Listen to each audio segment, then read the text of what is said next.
राधे राधे दोस्तों, कैसे हैं आप सभी। आशा करती हूँ आप सभी बहुत अच्छे हैं और अपना ख्याल रख रहे हैं। राधा रानी अपनी कृपा आप सब पर बनाए रखें। दोस्तों, आज हम बात करने वाले हैं कि कार्तिक पूर्णिमा 2024 में कब है, पूजा के क्या नियम होने चाहिए, पूर्णिमा का व्रत हम कब रखेंगे, चंद्रोदय का समय क्या होगा, पूजा का शुभ मुहूर्त क्या होगा, दीपदान कैसे करेंगे, तो इन सभी के बारे में आज हम लोग जान लेंगे। चलिए फ्रेंड्स, वीडियो को शुरू कर लेते हैं। लेकिन अगर अभी तक आपने चैनल को सब्सक्राइब नहीं किया है तो चैनल को सब्सक्राइब कर लीजिए और बेल आइकन को दबाना बिल्कुल ना भूलिएगा। तो चलिए फ्रेंड्स, वीडियो को शुरू कर लेते हैं। सबसे पहले तो मैं आप लोगों को बता दूं कि ये कार्तिक पूर्णिमा 2024 में पड़ रही है 15 नवंबर को, क्योंकि 15 नवंबर को सुबह 6:49 से लेकर के और 16 नवंबर की सुबह 5:43 तक पूर्णिमा तिथि है।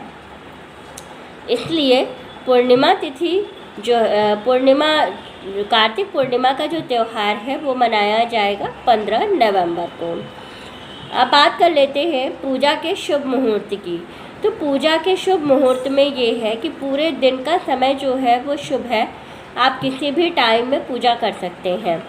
विशेषतः आपको ध्यान रखना है राहु काल का। राहु काल में आपको पूजा नहीं करनी है।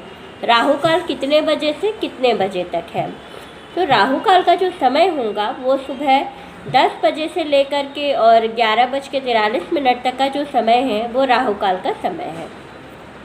इस बीच में आप पूजा करने से बचें। बाकी आप किसी भी समय में पूजा कर सकते हैं।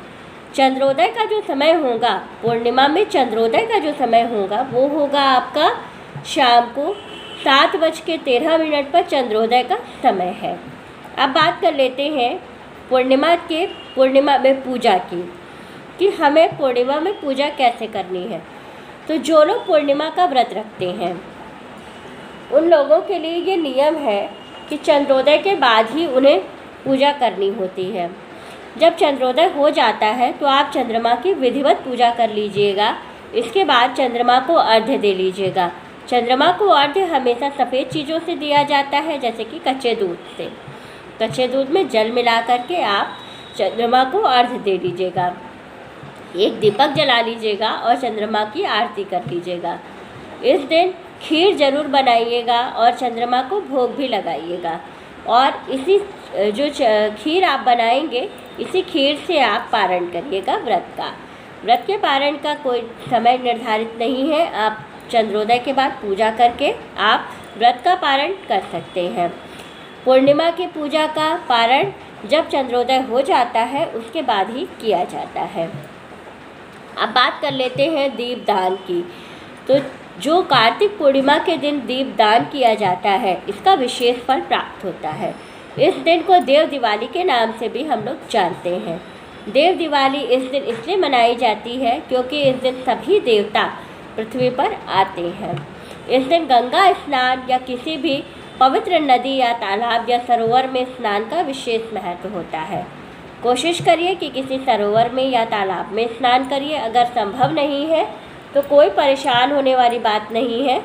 आप कहीं भी पवित्र सरोवर का या नदी का जल अगर आपने घर में रखा हुआ है तो वो आप नहाने के जल में मिला करके भी स्नान कर सकते हैं। आपको वही फल प्राप्त होगा जो आप सरोवर में या गंगा में स्नान करेंगे तो आपको प्राप्त होगा। इसके बाद बात कर लेते हैं कि इस दिन हमें क्या दान करना चाहिए। तो देव दिवाली के दिन आपको विशेषतया जो इस समय के सीजनल फल, सीजनल सब्जियां, इन चीज़ों का विशेष तौर पर दान करना चाहिए। इनका दान करने से आपको विशेष फल की प्राप्ति होती है। किसी जो आपका वेदोक्त विधि से पढ़े हुए ब्राह्मण हो उनको दान करिए या तो किसी ज़रूरतमंद को दान कीजिएगा। वीडियो अच्छी लगे तो लाइक, शेयर एंड सब्सक्राइब ज़रूर कीजिएगा।